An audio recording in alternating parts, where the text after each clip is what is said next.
ნიცას, სამხრეთ საფრანგეთი. ზღვის სიო, მზიანიცა და ერთი დაუვიწყარი დღე. გიორგი მიქაუტაძის და ანა მიქაუტაძე გათხოვდა. ცერემონია გაიმართა ნიცაში დახურულ და ელეგანტურ გარემოში. სტუმრებით სავსე დარბაზი, სითბოს, სიყვარული და მრავალეროვანი სიხარული, ეს იყო დღე, რომელიც ყველა მეხსიერებაში დარჩება. ანა მიქაუტაძე ქორწინებაში შევიდა გიორგი ჩხიკვაძესთან. წყვილი ერთმანეთს თვალებით უყურებდა, სითბოთი და სიყვარულით სავსე. საღამო გამორჩეულად გაახალისა გიორგიმ, ფეხბურთელმა, ძმამ და როგორც აღმოჩნდა ამაღლებული განწყობის მაესტრომ. მან დაუსვა რიტმი მთელი ცერემონიალის განმავლობაში, ცეკვად ტაში, სიცილი და სიხარული.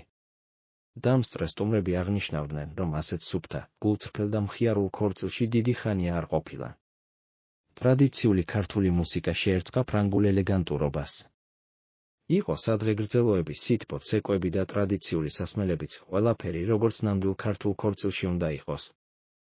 ზღვის ფონზე გადაღებული ფოტოები უკვე ვრცელდება სოციალურ ქსელებში და იწვევს აღფრთოვანებას. ეს იყო არა მხოლოდ ქორწილი, არამედ სიყვარულის დღესასწაული.